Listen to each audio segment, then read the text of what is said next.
பாஜகவில் மீண்டும் என்ட்ரி கொடுக்கும் அண்ணாமலை. நயினார் நாகேந்திரனுக்கு எகுரும் பிரஷர். பரபரவில் பாஜக. சற்று முன் கிடைக்கப்பெற்ற முக்கியமான செய்திகள். தமிழக பாஜகவில் மீண்டும் தலைமை மாற்றம் குறித்து பேச்சு கிளம்பியிருக்கு. நயினார் நாகேந்திரன் தலைமையில் பாஜக இயங்கி கொண்டிருக்கும் போதே முன்னாள் தலைவர் அண்ணாமலை மீண்டும் தலைமை பொறுப்பு வருவாரா என்கின்ற கிசுகிசுக்கப்படுகிறது. அதே நேரத்தில் நயினார் சிறப்பாக கட்சியை நடத்தி கொண்டிருக்கார். இப்போது சமூக வலைத்தளங்களில் பேசப்படுவது எல்லாம் அண்ணாமலை ஆதரவாளர்கள் கிளப்பிவிட்டது என்கின்றார் நயினார் நாகேந்திரன் ஆதரவாளர்கள். 2021ஆம் ஆண்டு மாநில தலைவராக பொறுப்பேற்ற அண்ணாமலை தனது தடாலடி பேச்சுகள், திமுக மீது நேரடியாக தாக்குதல்கள் என ஊடகங்களின் கவனத்தை ஈர்த்தார். இதனால் தமிழக பாஜகவுக்கு தனி அடையாளத்தை அவர் உருவாக்கினார். அண்ணாமலை பிரஸ் மீட் என்றாலே அனல் பறக்கும் என்ற நிலை அப்போதைய அரசியல் சூழலில் இருந்தது.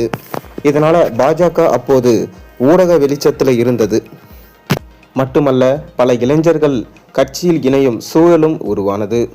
ஆனால் அவரது கடும் விமர்சனங்கள் திமுக மட்டுமின்றி கூட்டணி கட்சியான அதிமுகவையும் அதிர்ச்சியில் ஆழ்த்தியது. குறிப்பாக அண்ணா, எம்ஜிஆர், ஜெயலலிதா குறித்த அண்ணாமலையின் பேச்சுகளால் கூட்டணியில் இருந்த அதிமுக கடுமையாக கோபமடைந்தது. ஒரு கட்டத்தில் எடப்பாடி பழனிசாமி மக்களவை தேர்தலுக்கு முன்னதாக பாஜக கூட்டணியில் இருந்து விலகினார். இந்த சம்பவம் மத்திய பாஜக தலைமைக்கும் அதிர்ச்சியை ஏற்படுத்தியுள்ளது. அப்போது அண்ணாமலை அதிமுக போனாலும் பரவாயில்லை, பாஜக தனித்து நின்று போட்டியிட்டாலும் இரட்டை இலக்க வெற்றி பெறும் என உறுதியாக தலைமையிடம் கூறியதா தகவல்கள் வெளியானது. ஆனால் மக்களவை தேர்தல் முடிவுகள் பாஜகவுக்கு பூஜ்ஜியமாக அமைந்தது.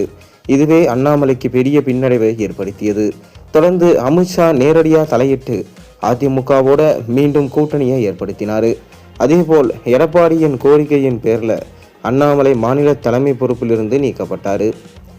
இதன் பின்னர் தான் அதிமுகவோட நல்ல உறவை வைத்திருக்கும் நயினார் நாகேந்திரன் மாநில தலைமையாக நியமிக்கப்பட்டார். ஆனால் நயினார் தலைமையில் கட்சியின் வேகம் குறைந்து விட்டதா பாஜக உட்கட்சியில் சிலர் கூறுகின்றாங்க. அண்ணாமலை இருந்தபோது பாஜக ஒவ்வொரு நாளும் பேசப்பட்டது. இப்போது கட்சி குறித்து ஊடகங்களில் பேசப்படுவதில்லை என்ற குற்றச்சாட்டு இருந்திருக்கு. அதே சமயம் நயினாரின் நிதானமான பேச்சும் சமநிலையான அணுகுமுறையும் கட்சியில் அமைதியை உருவாக்கி இருக்கிறதா அவர் தரப்பு விளக்கம் அளிக்கிறது. இதற்கிடையே அண்ணாமலை வித்தியாசமான செயல்பாடுகளை திடீரென மேற்கொள்கிறார். ஆன்மீக பயணம், விளையாட்டு போட்டிகளில் பங்கேற்பது என தீவிர அரசியலில் இல்லை. இந்நிலையில் சேலத்தில் அவரது ரசிகர்கள் மன்றம் உருவாக்கப்பட்டது. நெல்லையில் அண்ணாமலை நற்பணி மன்ற கொடி அறிமுகப்படுத்தப்பட்டது. போன்ற நிகழ்வுகள் கட்சிக்குள் குழப்பத்தை ஏற்படுத்தியிருக்கு. இதனால் அண்ணாமலை பாஜகவில் தனி ஆவர்த்தனம் செய்கிறாரா என்ற விமர்சனங்கள் எழுந்திருக்கு.